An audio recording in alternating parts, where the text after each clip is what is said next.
Okay, so I have these little pyramid guys right here that I made all the way around by putting this row into this, connecting it with this bead right here. Now you're gonna have to do these same exact pyramids all down this whole thing. You're not going to be connecting this row because these rows are going to be helping us in the next layer.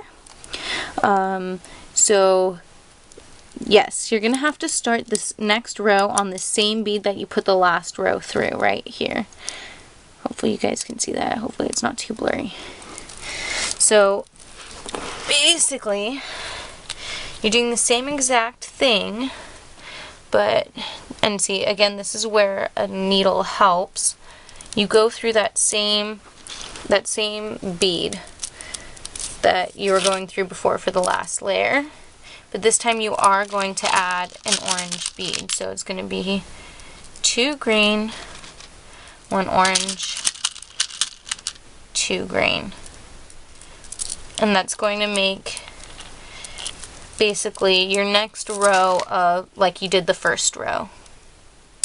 And it's the exact same thing. So just do that all the way down, and then I'll show you guys how to do the next layer. Okay, so obviously I went down the whole thing and made a bunch of rows of these pyramids. Obviously the 2 layers are connected by a single, layers by a single bead.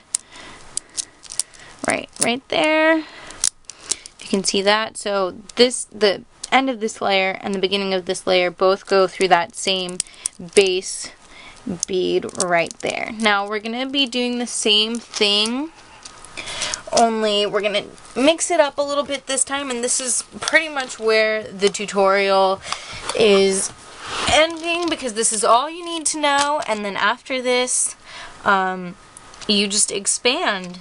So on this layer, on the first layer we had 1 green, 1 orange, 1 green. On this row we had 2 green, 1 orange, 2 green. Now on this row we're going to go through the top, so that's where this extraness goes. And instead of putting 2 green, you're going to put 3 green, 1 orange,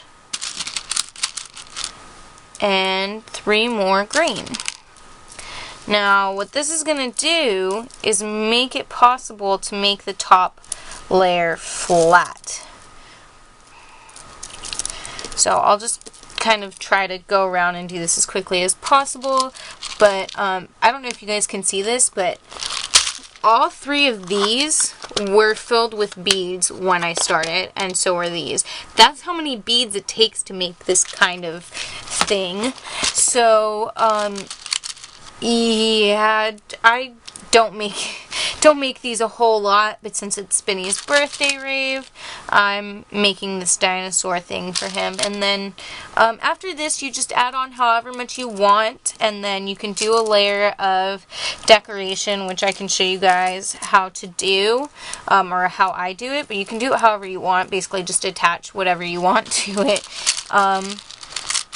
So yeah, after this we're all done. Yay!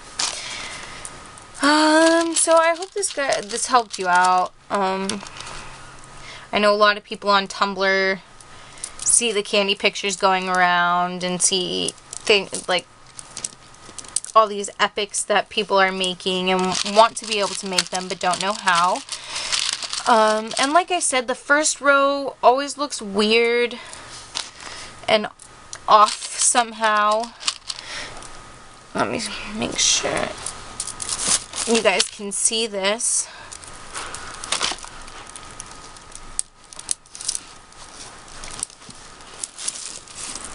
See how there's two green beads here before the orange bead, and the 3 green ones right here, and then the orange bead. This will make more sense once I get to the next row. I don't know how to speed this up, so you guys are just gonna have to watch while I do this.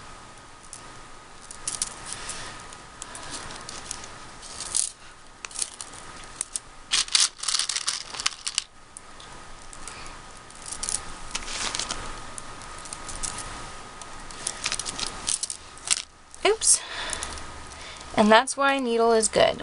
And also, like I said, you can use whatever colors you want, whatever theme you want. Just try to make sure you get enough beads and string, because it is really frustrating when you have to stop and you don't have money for beads, or whatever the case may be.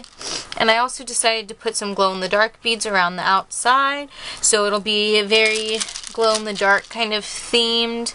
I really, really like candy that has a theme or has some cool extra little beads on it, like these star guys, and just something beyond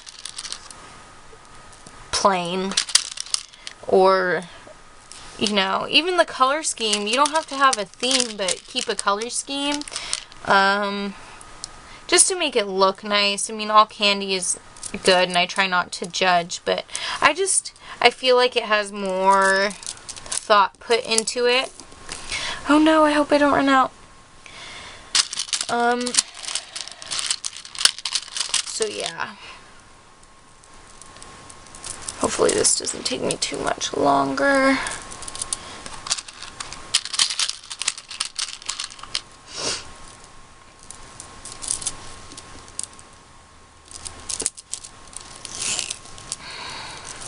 See, and this is, I'm basically adding extra string to where I am without having to undo anything by pulling it through, which is always a good technique. And you can pull your rows very tight that way. I don't know. I hope I have enough green.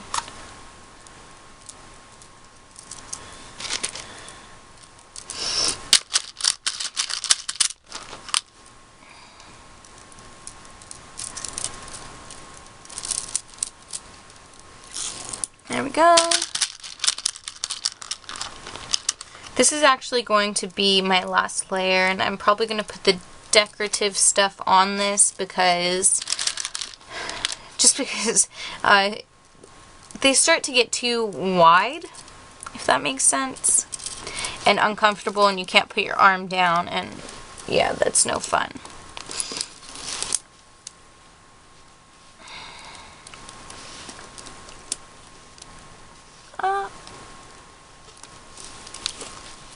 Alright.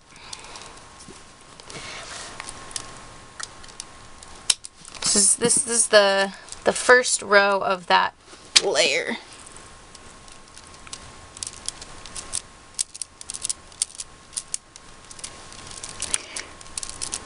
Okay. So we made that 3, 1, 3, and we're going to continue that the same way we did the other layers, but we're going to add, we're going to add 3. So it's 3 into this orange bead, then 3 again, and then through this bottom orange bead right here.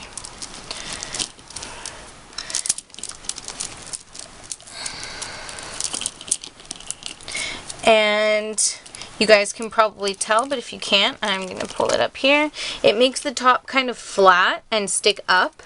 So that way, instead of getting smaller and only being able to do a limited number of layers, as long as you add an extra bead every layer you go up for each set of pyramids, it will continue to get bigger, forever. You could make it as big as you wanted it. This one, this Alice in Wonderland one, has 1, 2, 3, 4 beads for the pyramid. So this would actually be just like one layer bigger than this, I believe. Yeah, so that's all you have to do. Alright, so this is my finished product right here. This is it. It has the little glow-in-the-dark dinosaur guys on here. And what I did to kind of get these guys on there is instead of putting them through, this bead here, I put these guys. You might have to drill holes or something, and then I did the little geometric foam shapes. So that's my little epic right there. So I hope this helped you guys figure out how to make one of these bad boys, and yeah, that's it.